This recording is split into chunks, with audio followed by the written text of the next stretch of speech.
Hey everybody, it's Eugene Lisho here. Welcome to episode 14 of Forensics Talks.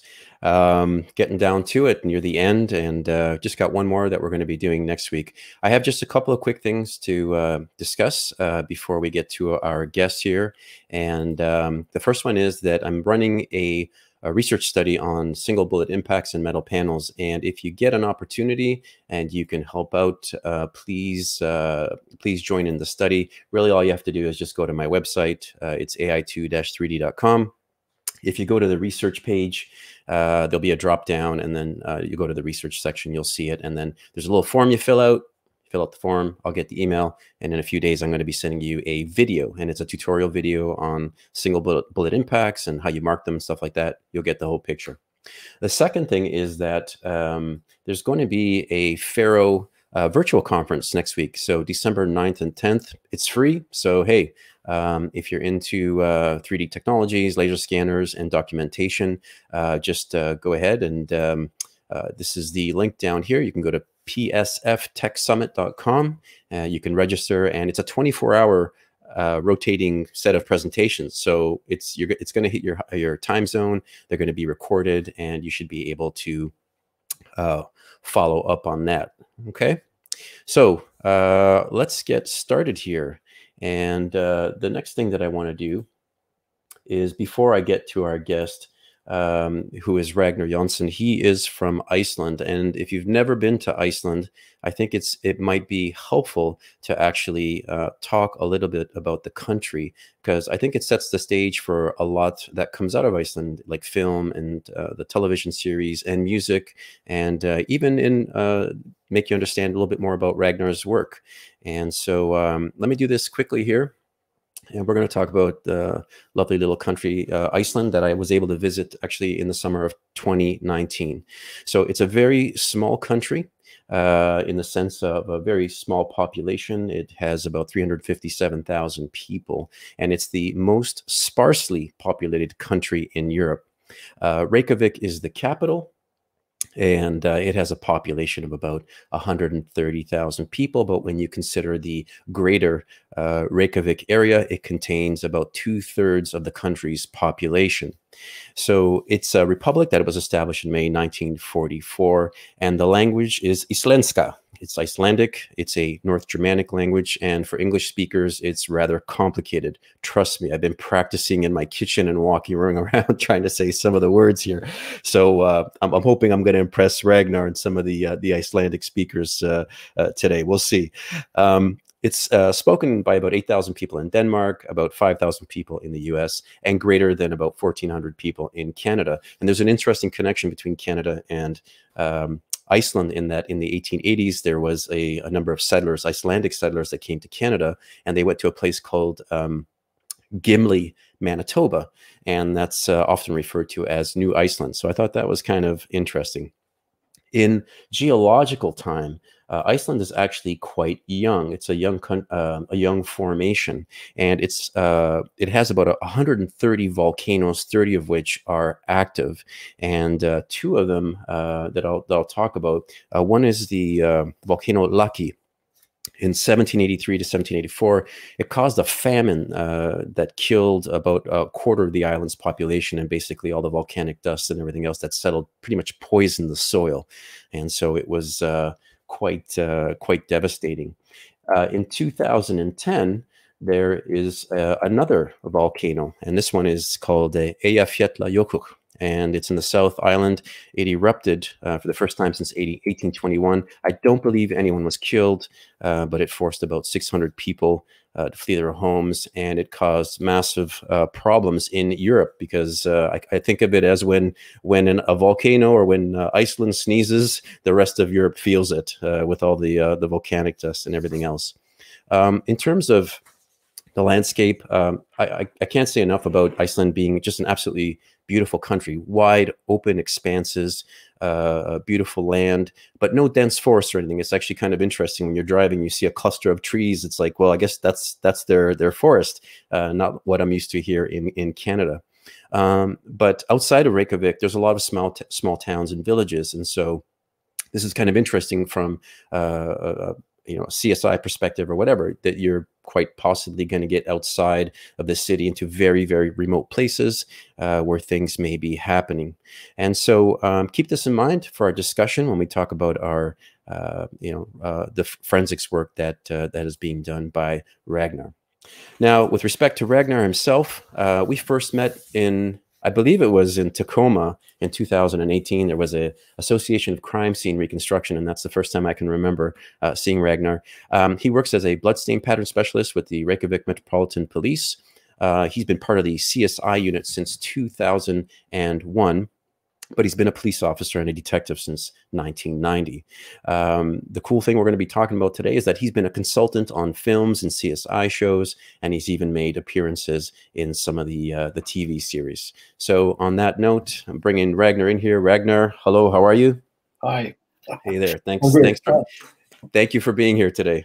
Thank you for inviting me.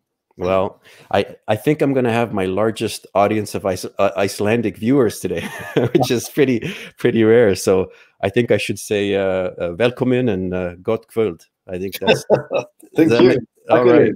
Good. So Ragnar, I want to talk about just start off with you really, and you've had a long history with the police and with the CSI unit. Tell me a little bit about your past and what sparked your interest with going into the police. Yeah, okay. Well, I was kind of born into it. Like it's like a thing here in Iceland that my father was a police officer for more than 40 years.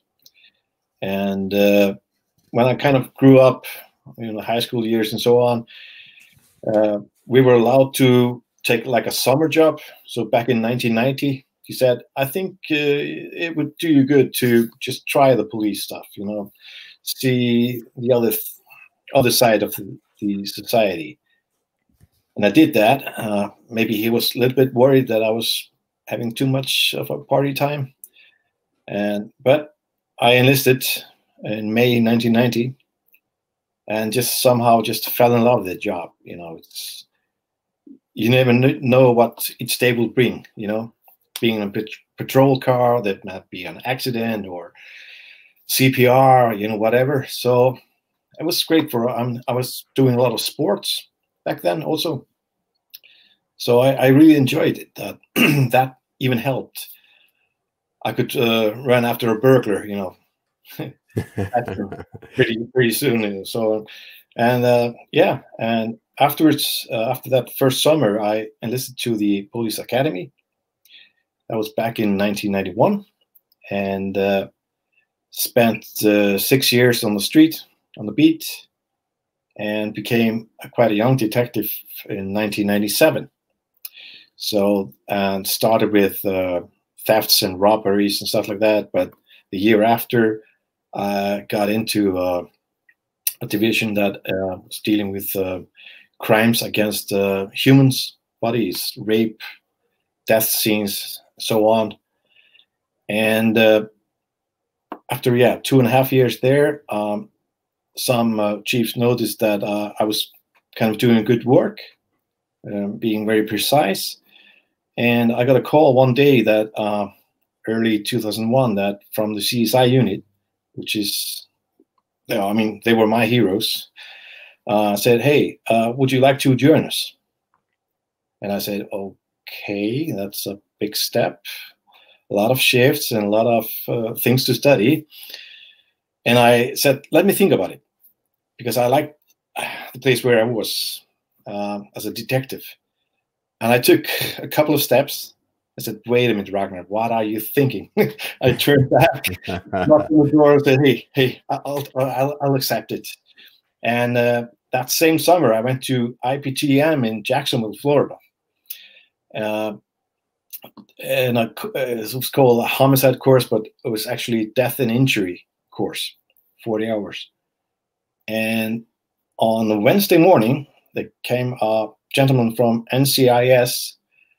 He said, well, guys, have you heard about blood spatter analyst? I was like, what? What is he talking about? When he started about the blood stains and the all the evidence. And it's, right then, I just said, okay, this is really challenging. This is what I want to do. Because when you have a small unit like we are here in Iceland, 12 of us, each and everyone after 1 year has to find his unique path, you know, being fingerprints or fire and arson investigation, or 3D or BPA. So I said, just, okay, I'm going to do this. I cannot know everything, you know. So we're a good unit because we stick together and everyone, you know, relies on each other. So, BPA was my thing for, yeah, like until like 6-7 years ago. Another colleague went to study it too. So, yeah, being the guy, it's been pretty special. Right, right. So you said you have 12, and I mean, I know most people that are in CSI units, they are multi-talented. Let's say they know a lot about little things, and unfortunately, sometimes they just keep getting a lot more piled onto them. So it's a very common thing what you're saying, where 1 or 2 people will become specialists in a particular area, and then the team relies on them for that. But now you handle the whole country. I mean, you work across the country, right? I mean, it's not like are you mostly in one region, or do you give assistance to other agents? All the districts. Yeah, that's what we do. And in the most severe cases, you know, if it's a fire and somebody dies and we don't know how it started, they will you know, freeze the scene and call us in. Also, suspicious death and some fatal traffic accidents, because we have the Faro 3D scanner and recently drones. So we'll come. If it's on the southwest of Iceland, we can go. But we have another team in the north. They're not a CSI unit, but they're very skilled detectives, and they have a Faro scanner, so they can do the scene, and they will send us the info, and our specialists will, you know, work it. Right, right. Now you guys are out of a place called Vinlandslid, which is, I believe that's, well, it's kind of like east of Reykjavik, correct? Yeah. And East Reykjavik. So I'm just gonna do this over here. But so one of the things when I was doing the introduction and talking about Iceland is, like Reykjavik is very population heavy, considering the rest of the country. Yeah. But do you often find you have to deal with stuff that's outside of the city, like in very remote areas? Yeah, sometimes we do. We mostly work with the police on the south coast. That's because it's very popular tourist attractions there. And before the pandemic, we had so many accidents because there were people coming from all over the world, driving in situations that they don't know anything about.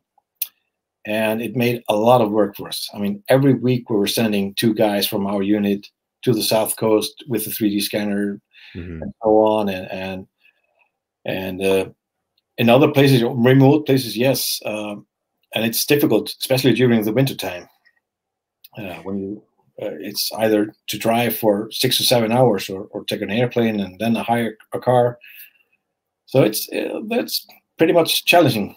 Yeah, just so people know, I mean, we're at the beginning of December here. So here in Canada, it's like where I am, just north of Toronto, it's like 4 degrees Celsius or so. What's the temperature where you are? It's now -4, but heavy wind, so it's freezing cold. Yeah, so working in the middle of January or February isn't the most pleasant thing to do, right? Yeah, no. Yeah. I mean, Canadians should know it, but it is tough. Yeah. No, I completely understand. In terms of the amount of crime that's in Reykjavik right now, I mean, overall, I think when you compare it to other countries, it's got to be one of the safest countries in the world to be in.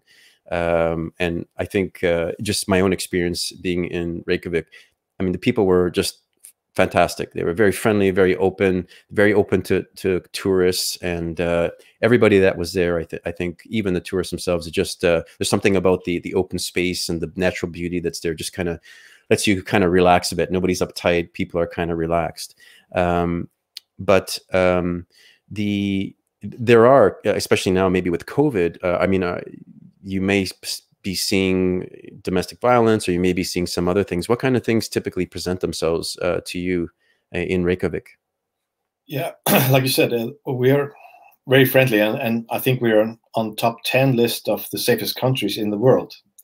I mean, the homicide rate has been for like unchanged since, yeah, my time in the police, 30 years, being average 1.5/2 per year. And that's very low. Yeah. Very low compared to other Nordic countries like Denmark, Norway, Sweden, for instance. And on the other hand, we get,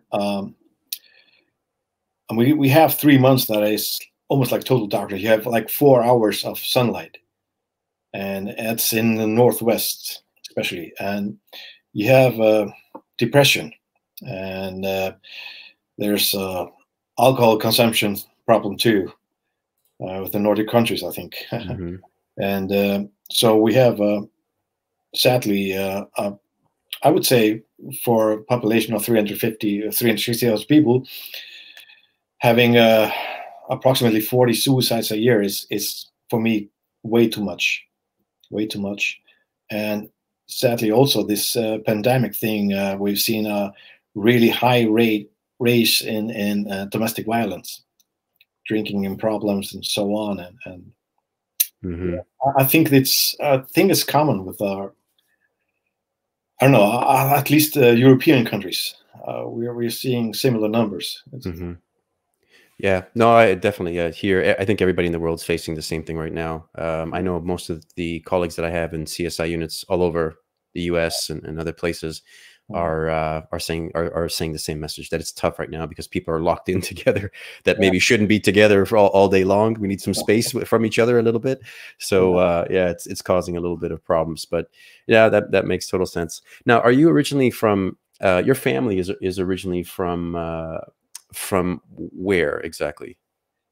Well, my mother is from the Reykjavik area, but my father is from the west. It's Snæfellsnes, Peninsula. It got pretty popular with Game of Thrones, that special mountain. This one here, Kurkifjall. Yeah, Kurkifjall, yes. And he was born in like a, what do you call this? I don't know the English word. In a, like a small village, like a. Yeah, he was. He's on a farm, and you have grass on the roof. Oh, okay. Like a okay. Yeah, so like almost like a hut. Yeah, hut similar. Yeah, and there were 9 of them together there. So it's like 40 square meters and 9 of them. Oh, great. And well, like, was it a farm or was it like a village? Yeah. Or okay, little farm. It's just outside. It's like 10 minutes drive from Kirkjufell. And this is actually a shot of your dad here. So there's something special about your dad too that you may want to talk about here in this photo. Yeah, he's doing the. He was actually the first Icelander to jump high jump over 2 meters, and it took it to him the Olympics in 1960 in Rome. Oh wow, that's fantastic. And he's a lot taller than I am. So we sometimes, my colleagues, older colleagues, the guys who worked with him said, well, he must have been lazy when you were born. Well, hey, you know, I don't know, but it's a nice story for sure. A question about the legal system in Iceland. So I understand that today, well, I believe recently there was a change. So like in 2018, there was an introduction of a court of appeals in Iceland. And I don't know how it was before, if it was just like you had a district court and then a Supreme Court. Yeah, exactly. That's all it was. Okay. Yeah. Okay. So if I understand correctly now, there's the district courts are sort of, they do the everyday cases or whatever. They try people or whatever. And then if there's any appeals, it goes to the appeal court. Yeah. There are 8 district courts in Iceland, and then there's the appeals court, and then the appeals court will handle those unless there's something very serious, and then it will go to the Supreme Court, and they will handle the like setting precedents for cases, the big stuff, right? Yeah, exactly. Okay. Yeah.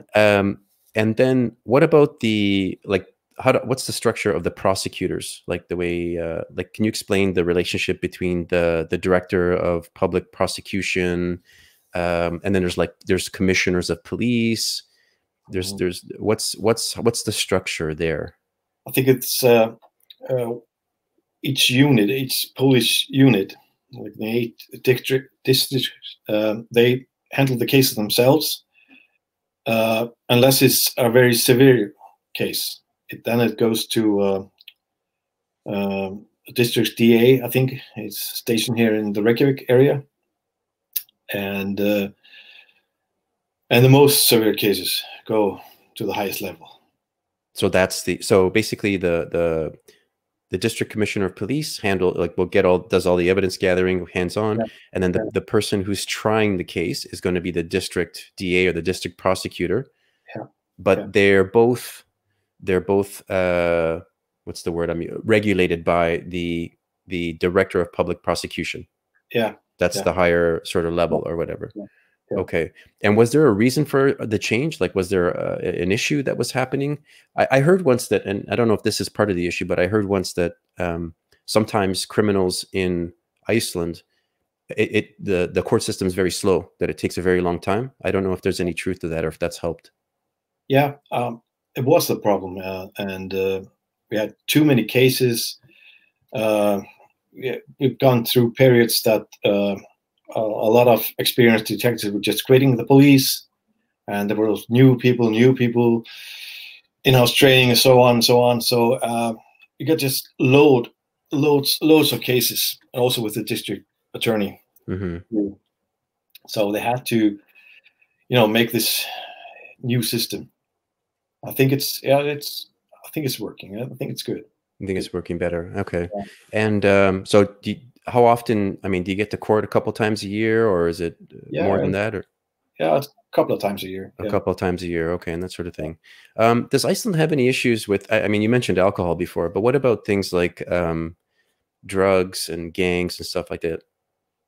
Well, also sadly, because we're an island, we have too big, in my opinion, my colleagues' opinion, too big of a drug problem here.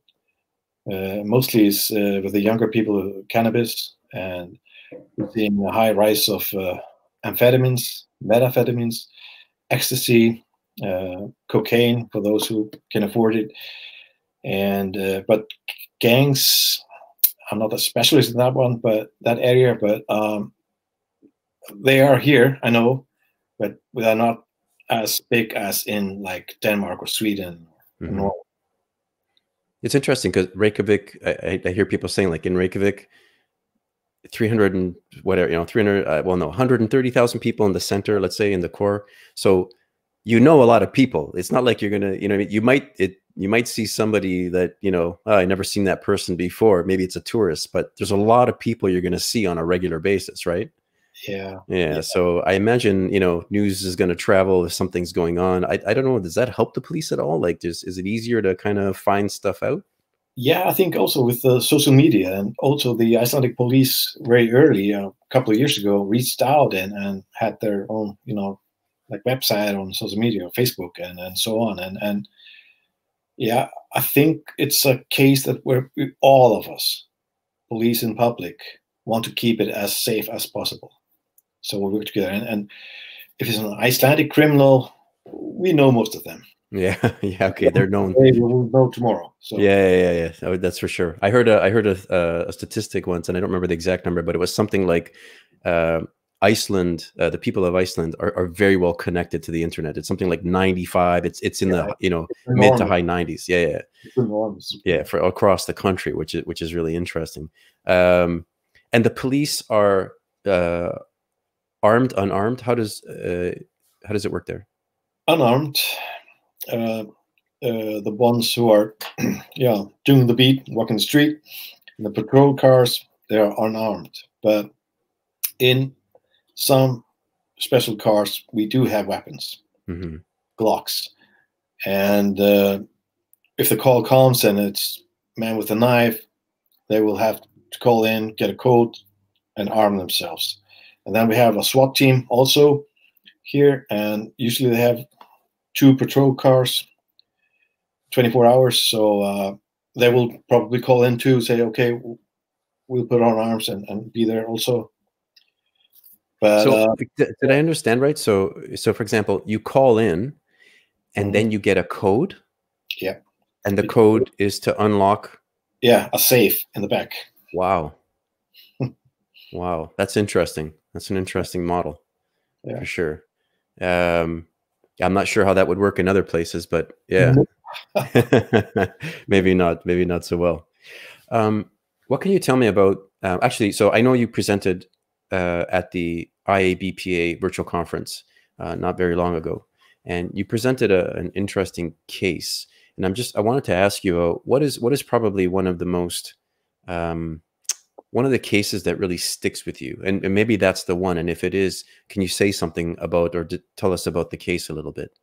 Yeah, that was definitely the case, because all of us here in Iceland were kind of shocked, because it was like those very rare cases where the victim and the suspect didn't know each other. It's just a young, happy, good girl that disappeared in downtown Reykjavik, and we didn't go full investigation until 2 or 3 days later. There were some evidence coming in about a red car being seen, her being seen on a CCTV, and so on. And then on a Monday, that was she got lost on early Saturday morning, 05, and on a Monday night, her shoes, her very special shoes, were found in a different town, but close to Reykjavik. It's like 20 minutes drive at the harbor. And we knew from the CCTV that this was definitely her shoes. And the special thing is, there were 2 young men that found those shoes, and they weren't related to her. It just worked out on social media, and everybody was looking for this girl. She had no criminal record, no drug abuse, anything. So, and 2 days later, we did find the red car that was seen close to her. It was a rented car and had been rented by a sailor from Greenland. And my team got to investigate the car, and it struck me immediately that somebody had tried to clean up blood in the backseat. And we do not have our own DNA lab here, so we took samples and immediately sent it to Sweden. They cover our DNA cases. And on a Friday afternoon, we got a call and said it's her DNA profile. So the car was a crime scene. In the meantime, from that Wednesday day, we investigated the car until Friday. The sailors had left Iceland on a Saturday towards Greenland. And the captain of the ship, when he heard the news that there was a girl missing and probably some of his crew was involved, he turned the ship around. A really brave man, and I think he did a really good job. And he also had the 3 guys stay in their cabins, and he locked a washing room where one of them, who later turned out to be our biggest suspect, had been cleaning his clothes. And it was like in a surreal action movie setting that we sent a crew, CSI team, and detectives with a helicopter. They got stuck on a Danish Coast Guard ship because of the high tides. So they had to send another crew with SWAT team members to, fall down on the ship and secure them. And then we waited. 40 policemen and a lot of guys from the customs stormed the ship at midnight. We've been doing the car investigation the whole day. And so very late, on a very early Thursday morning, I had been awake for like 21, 22 hours. Finally on board the ship. It's a big fishing ship, it's not an easy job to investigate it. We found a driver's license in her name. and I was feeling so much pain in my body because I was so tired. But when I saw the driver's license, I was all awake. Just called my boss and said, "You can't believe what we just found here." Oh. And then I drove up to our headquarters and put it into an Acronaut fuming chamber. Mm-hmm. Went home. I think I slept or did not sleep for 4 hours. Just get some break, and back to work, drinking coffee on the way up. And when we looked at the driver's license, we could immediately see some ridges, and we did basic yellow and stuff. But then again, we're not so experienced, and our specialists do not have all the knowledge. So we called Kripos in Norway and say, "Hey, guys, we have a driver's license, it's a missing girl case, and we have fingerprints. Can you help us?" And said, "Yeah, just bring it up." And they had there 2 or 3 very skilled and highly professionals to look at it. And to make a long story short, it was our main suspect's fingerprints. Wow. And I remember we were working also Saturday, Sunday, doing reports about the car and search of the ship. And with the 4 of us at Sunday, where we should be home, but we were at work doing our reports. When the call came that Coastal Guard helicopter had seen a body on the south coast. It's about an hour's drive from Reykjavik. And the 4 of us in 2 cars went there. And that's a sight that I will never forget, to see her body there. Mm-hmm. But it was also kind of a relief. I mean, the ocean doesn't always, give back what it takes. Yeah. And so this was a huge case, a huge investigation. It took all our time for like 2 months. And in between, we had suicide cases, fire cases, and accidents. But the main focus was this case. And we have a great DNA expert here who took his master's in Marshall University in Virginia. And he had sent the shoes to Sweden also. And on her shoelaces, there was his suspect's DNA. There was one small, tiny spot of blood on his jacket he had put into a washing machine. And I called Martin Everstijk from Netherlands and consulted with him by using luminol on clothes that had already been washed. And, it was her blood in his jacket. And it's his fingerprints on her driver's license and her blood all over the car. And I could see there was a cast off and some transfer in the ceiling. So, he got convicted, 19 years. Wow. Amazing. The captain was smart enough to lock everything and to stuff. That's brilliant. Yeah. I mean, give that guy an award. I mean, he was really, forensic thinking, Yeah. I was wondering if he was ex-police or something like that. He just knew what to do. Yeah. Wow, that's a great story. So, Ragnar, one of the things I want to talk to you about is 2 things. So very briefly, we'll talk about music, and then I want to talk about your writing with TV series and film. And so the story that you just told and stories like this that you experience, I want to know, well, let's talk about music first. So you're a music lover, correct?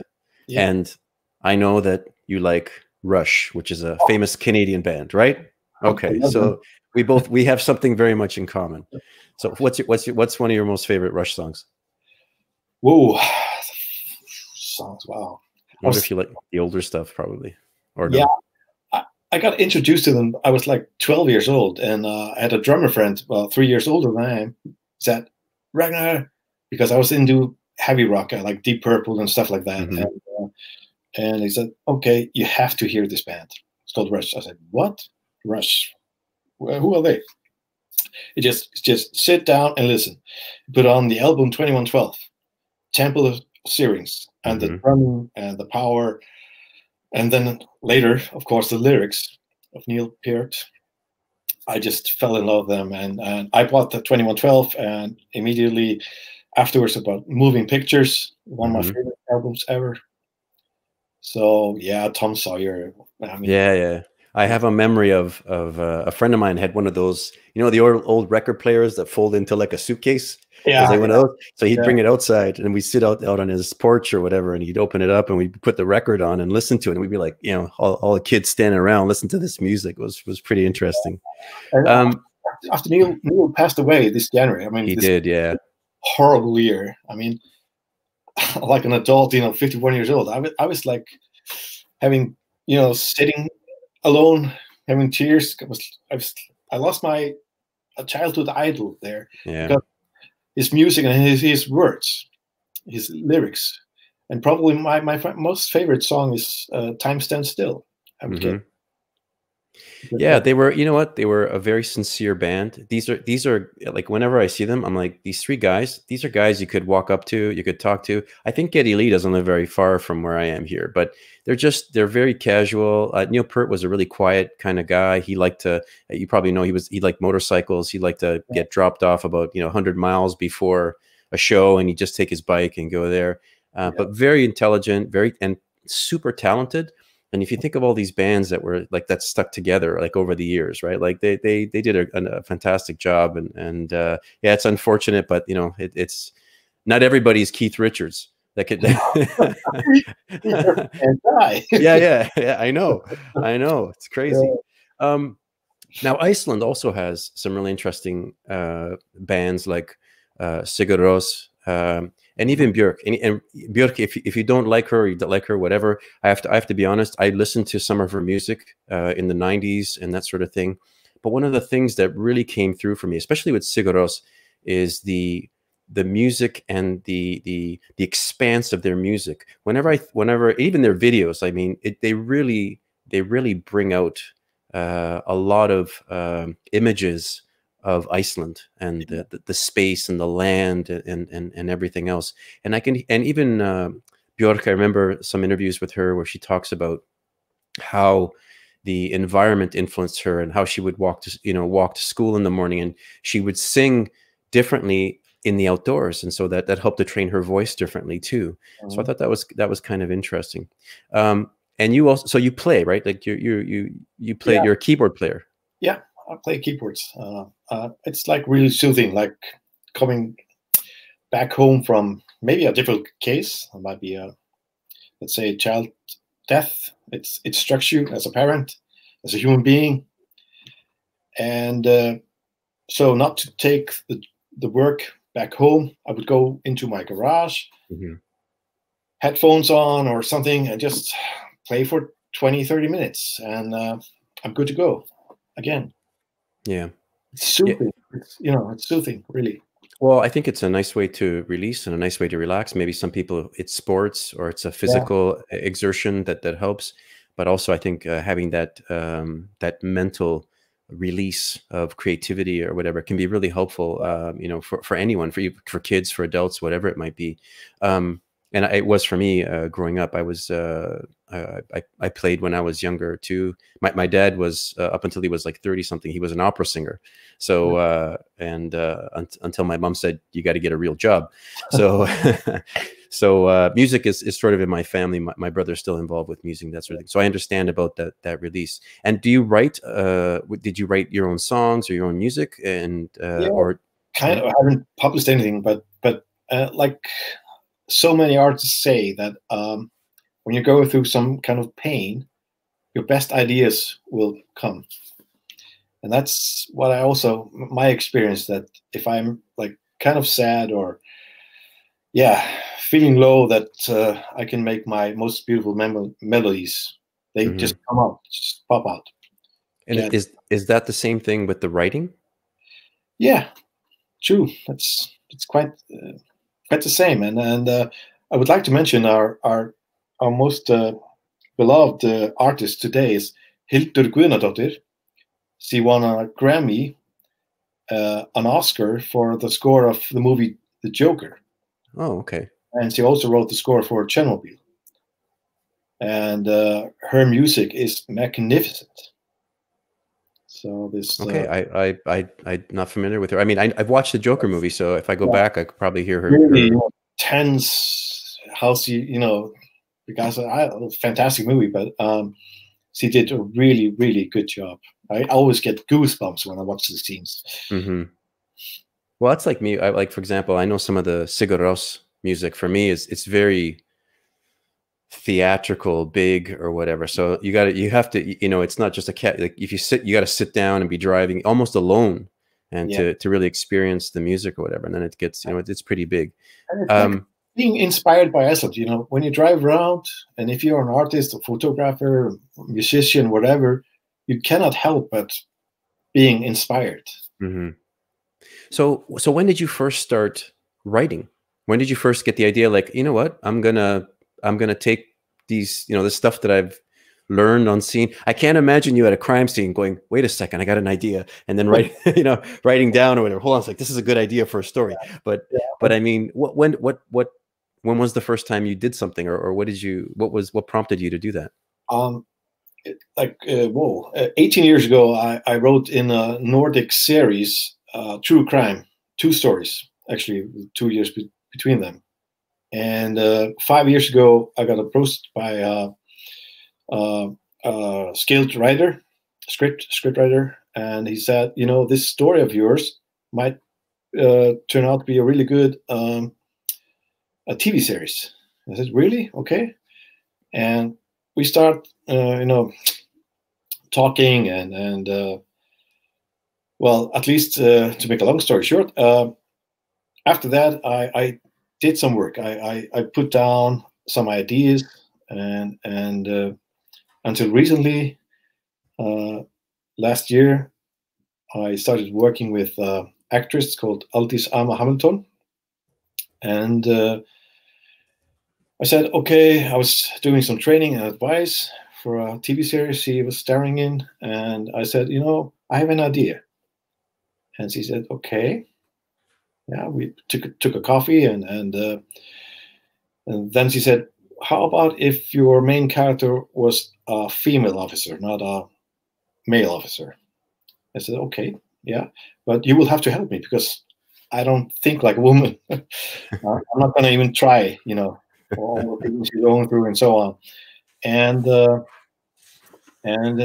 well, we were throwing things around and meeting regularly, and until finally I met this director called Baldwin Zeta.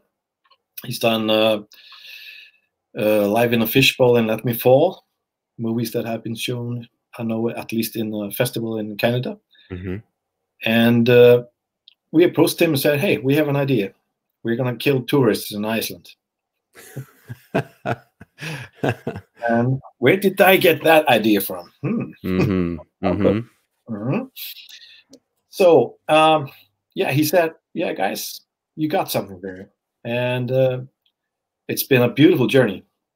And I always tell them that it's been a difficult year for everybody all over the world, but those two are my oxygen. Yeah, for sure. I just love to work with such creative people. Let me ask you. Can I ask you about some of these shows and maybe some of the work that you've done and here? So this one here, I Remember You, and I haven't seen these all, so you have to forgive me. But I Remember You. What is that about, and what was your involvement there? Okay, that's a chilling ghost story. I read the book many years before they made the movie. And actually, it's kind of a book that you would, you know, leave the lights on. It's a really good ghost story, and the far west of Iceland. Okay. And I got approached by the director that I knew beforehand.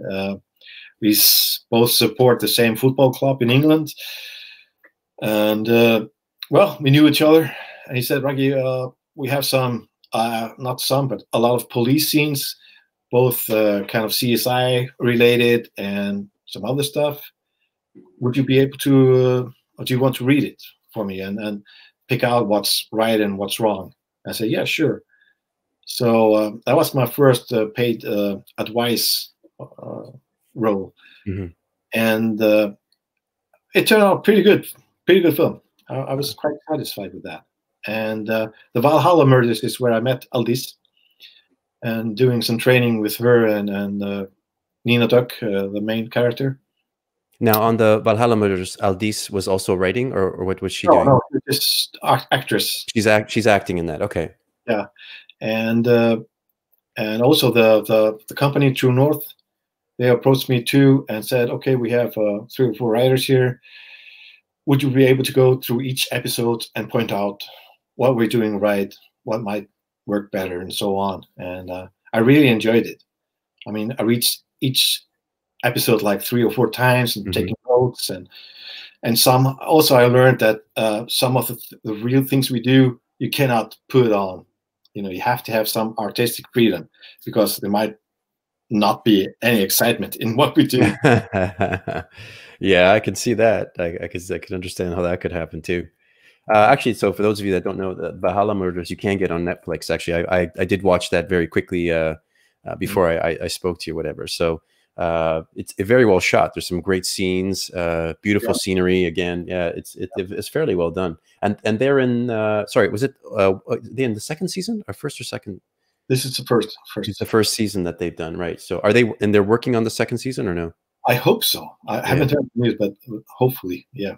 It looked like it was a fairly successful program. So let's talk about Case and what you did there. Yeah.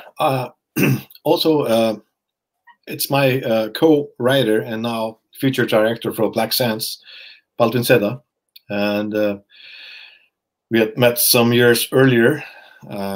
And he said, okay, there won't be many CSI scenes, but would you be interested in starring in it? I said, okay, for what role? Because I've already been doing some CSI kind of work, being in the background somewhere, some movies or TV series. He said, I want you to be a forensic pathologist. I said, okay, I'm on it. Yeah. And also there, I did a lot of advice for the main actress there. And yeah, the Cliff also. The Cliff. I was working there with Maria Ellingsen. She's done some Hollywood movies. Okay. And that was also a nice relationship with the director and the writer about the scenes, how we're going to shoot them, and what we do precisely, you know, on job. And Maria, when they did the second season, it's called The Lava Field. It's yeah. Maria said, okay, I'll do the second season if Ragnar comes along. Thank you. Thank you. And that was a lot of fun to do, and especially the headshot scene there.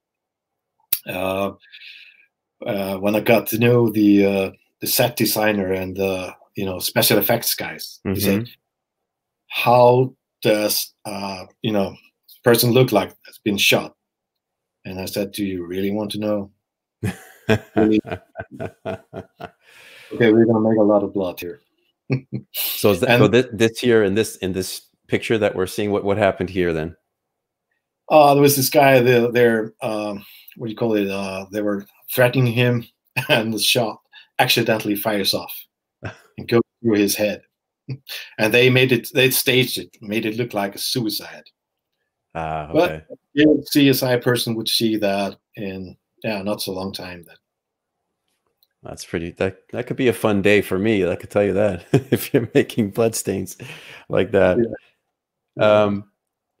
How much of? I mean, so when they come to you with a script already and they're talking to you about the show or whatever, I mean, you read through the script and then you go, hey, look, no, you don't do it like this. It should be like this. Or I mean, do you see sometimes they make some really bad mistakes or things that are not really, or is it more just you're trying to help them with the realism?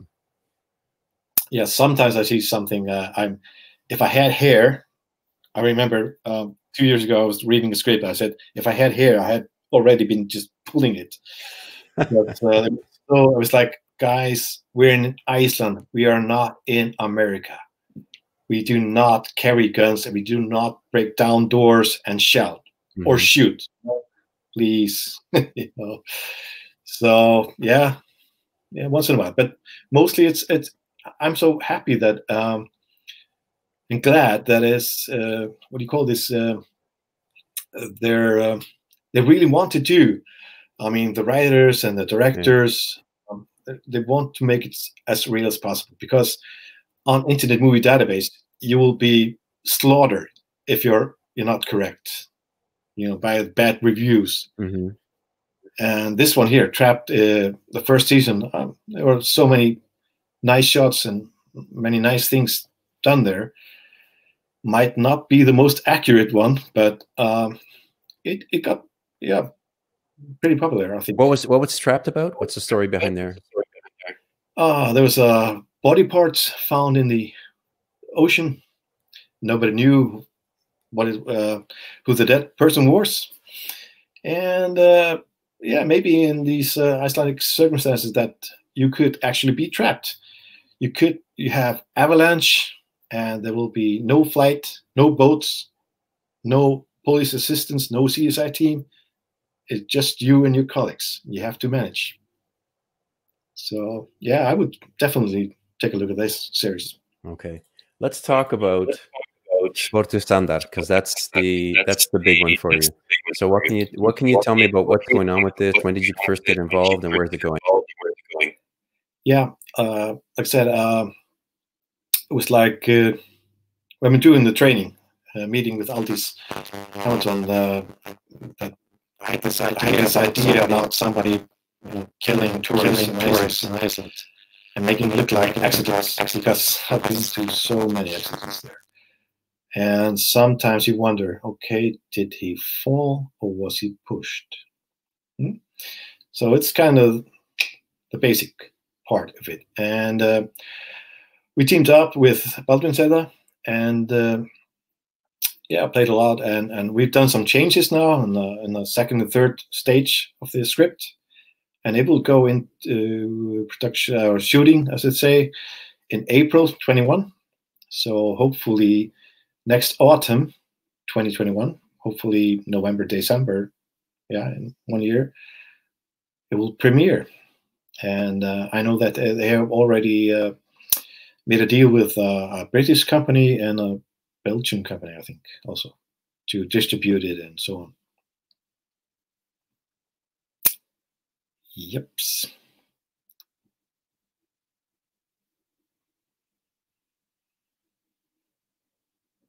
Yep.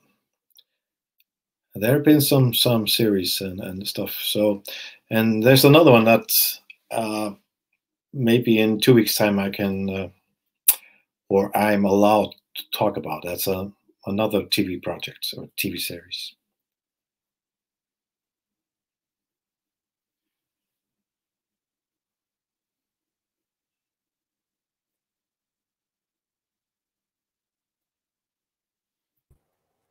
Like, how do people find you, Ragnar? Like, do they just reach out to you? Do they know you now, so they come back and they chat, kind of thing? Yeah, I mean, it's like social media also, that you get a friend request and you can see that, okay, we have similar friends, and okay, these guys are all from the movie or TV business. Mm-hmm. And we link up, and sometimes we have just at the coffee house, have a nice chat. And not only the TV or movie business, I've also been an advisor for at least 3 or 4 authors, writers, and it's nice. It's nice to know what they're thinking about and how to kill people in fiction. Well, I want to ask you about this one here, and that's Techniques of Crime Scene Investigation. That's Barry and David Fisher, and Barry Fisher is a very well-known forensic scientist. And can you talk about maybe what you got going on here?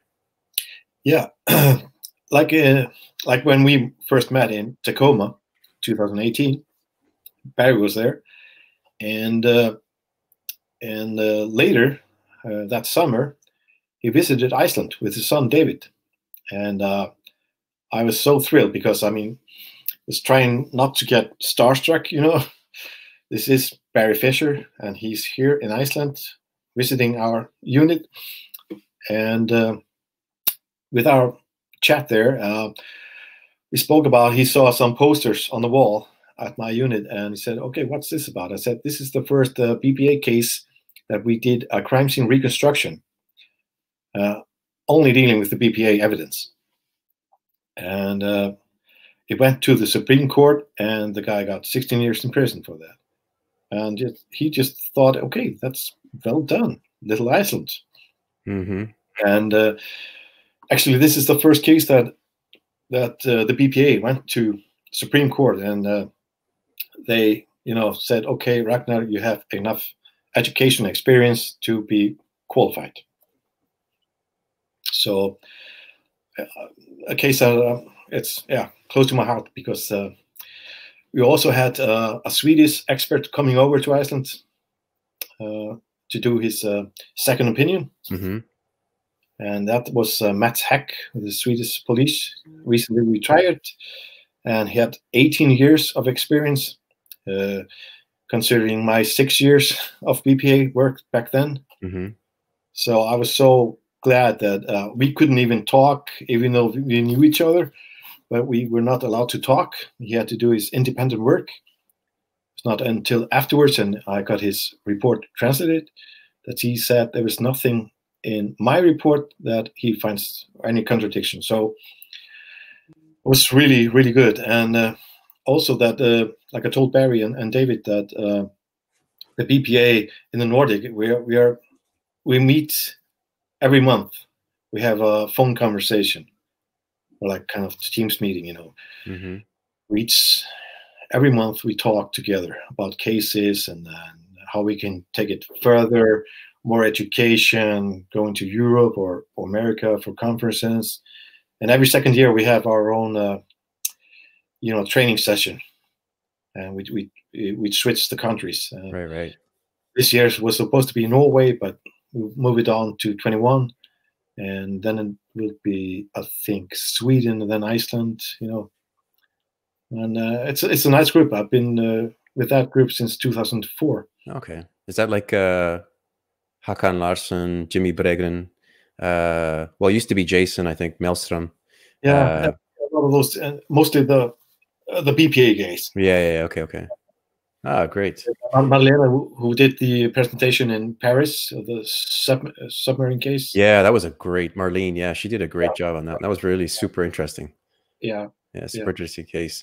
Hey, something I always forget to do, and we've got a couple of questions here, so from people that are chatting here. One is from Anya, and she's asking, and I'm assuming that she's referring to the missing person investigation. What was the most challenging or interesting piece of evidence in this missing person investigation? That's what she's asking. Yeah, I think DNA thing with her blood in his jacket and his DNA on shoelaces, that's something, but you could talk your way out of it. But his fingerprints, you have third generation details in the ridges, that is pretty nailed it. I think that the fingerprints on her driver's license was, that's the nail in the coffin, right? Like once you got it, it's like, we got it. Yeah. There's another question here from Teresa, and she says, do you find it frustrating to have to send DNA samples elsewhere, and maybe it's more time consuming, and do you think that Iceland will have their own facility at some point in the future? It is time consuming, definitely, yes, but gladly we have such few criminal cases that will have to go to DNA, so I don't think it will, how do you say it?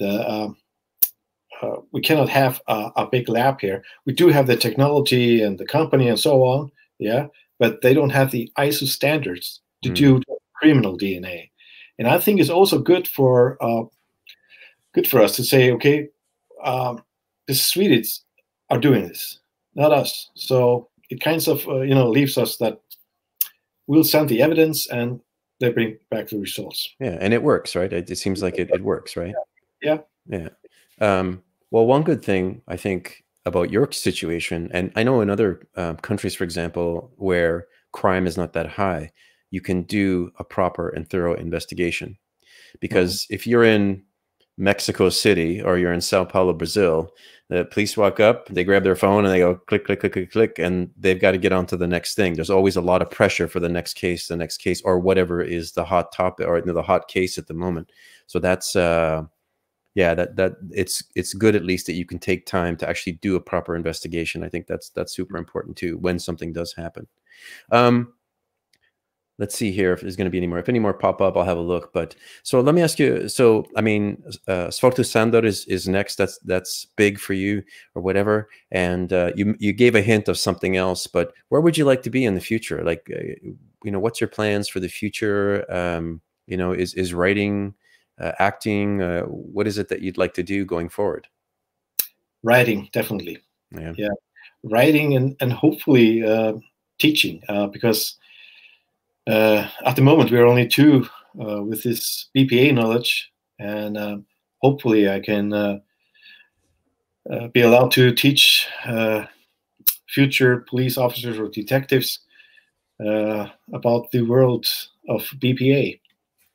And it is fascinating. I mean, even though you don't get to work in the CSI unit, but just know it, know the evidence, know that blood can talk to you. Yeah. You know, what happened, how it happened, and what did not happen from the evidence. I love to teach. I used to teach in the old police academy here. It's now a university, but yeah, for many years, from 2005 to 2016, so it was like 11 years. I loved being in front of students and just talk, because I talk with my hands, I walk around, and you know, and yeah, teaching and writing, definitely. No, that's awesome. Actually, one other person typed in the comments, Teresa from Staffordshire. She says, yeah, definitely teaching should be on your list. So she agrees. All right. Well, listen, Ragnar, I think that's fantastic. I mean, you got a great portfolio of stuff. I didn't realize, you know, every time that I do one of these talks, I got to do some research. I didn't realize the depth of, you know, how much stuff you've already worked on and for how many years already, which I think is fantastic. I mean, it must be a very fulfilling for you. And really, really satisfying. So, do me a favor. Don't hang up or don't take off just yet. I'm gonna just say some closing words and go from there. But hey, thank you so much for being here. I really, really appreciate it. And to all the Icelandic people there, I guess you'd say "Tak og bless," right? Something like that.